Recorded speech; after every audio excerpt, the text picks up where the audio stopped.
Okay, so we're going to work through this SwiftUI tutorial. This is one of the most basic ones. Um, it's really great. It covers a lot of ground. And so we're going to try to do it a little bit different though than just following the steps that are listed here. Because from my perspective, if you just work through this tutorial exactly how it is, it's kind of like if you went on a hike and someone said, okay, step here and step here and step here and step here. And then that was 4 hours and 25 minutes of your life.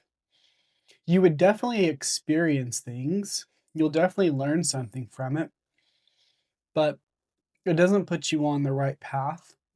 And we're going to see if we can get ourselves oriented towards what in the heck we're building. Because at the end of the day, what I'm interested in is having an idea and realizing it via an app, if that's the best way to realize it. And so my goal is to get better at understanding what the idea is that we're going for, then what tools and techniques we need to get there. And so we're going to do that. We're going to try to figure out what is being built here and then what the idea is behind it. And then we'll see how all the different parts and pieces fit in with it. So I've looked through this before, so I'm a little bit familiar. And we have these 1, 2, 3, 4 chapters, and each one has its own project. So we can see the times on each one, and that in chapter 1, there's 3 different projects. So it's like we're going to build a little bit each time. As we build, we're eventually working towards the end product. So if we can kind of understand the end product, then we'll have an idea of, what we're building. So let's go ahead and scroll back to the end. And the last chapter is actually the framework integration, which we don't want this right now because this is what happens when we've already completed the project and now we're going to build it on other things. It will be interesting for sure, and we'll approach those in kind of the same way that we're approaching this. So we'll go up a step to chapter 3 and we'll look at working with UI controls. So I'm going to, you know, scroll down here and we can see that we have these 2 views here. This view has profile information. So whoever is using the app has some information about them. In this case, we have notifications, seasonal photos, goal date, and then the name. And whether we know exactly what this is or not doesn't really matter because we can imagine that there would be an app that we would build where we would need the users to be able to see their settings and then make updates to it. So that's basically what this represents. We have a completed badges section. So with this, we can imply that there's completed badges and probably badges that haven't been completed yet. So some sort of a way to have this idea of badges, which I think a lot of apps are going to be using nowadays, especially if you want to do any gamification. And then we have our hikes. So, we can see that we're going to, most likely gain badges through these hikes. And these hikes have different data associated with them, an elevation, a heart rate range, a pace. And so we want to visualize that data, right? And have it in the app so that the app knows what that data is, which may drive, other things to happen in the app. Maybe we unlock new content, maybe we gain badges, maybe we gain points, maybe we work towards a goal and see how close we are towards that goal. So in any case, these are the big primary things that we see. And if we scroll down a little bit further, we can see that there's this, these are all the different hikes that are available. There's a featured one, there's ones that are by lakes or by mountains. So we can organize, we need to figure out which hikes we have, and then people need to go on them. And when they do complete them, then we're going to produce data for that, and they may, get badges and things.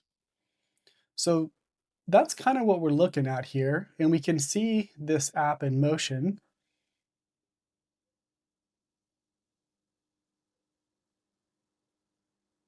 Pretty cool, right?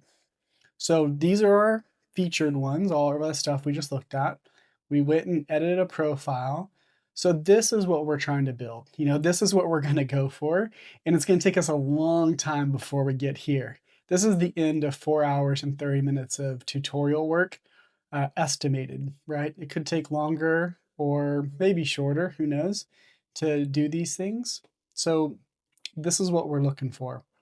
Let's see if we can watch it one more time. Bam, they press the button, that pops up. We toggle, these change with animation, which looks cool. You can turn that toggle off. You can swipe down and dismiss it, and there you go, right?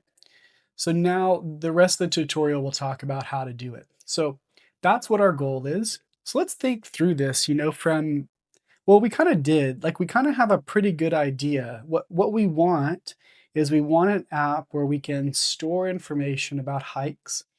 We want to organize them by lakes, rivers, mountains. Some are featured. We want to have the ability to press on an edit button that we can see our profile information. Now, do these things do anything? Do they have their views? Probably, right? You would probably be able to select each of these and see information about them. And if we go back in time, there might just be that. So here we can see we have our features and our categories that we just saw.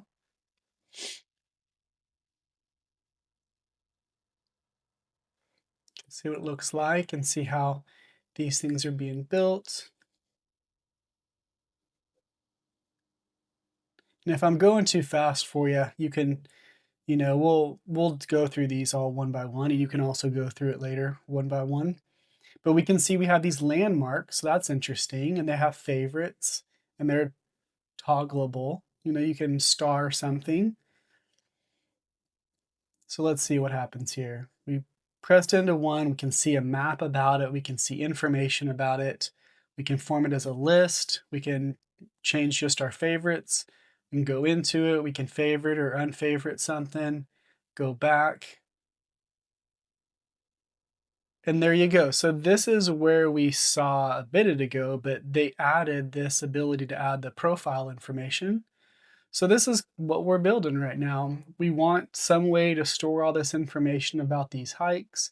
We want to say which ones we liked. So one way we could say that is like, let's say if we're we want to help people know about cool hikes that we've been on or ones that we want to go on, or as a community people put these in.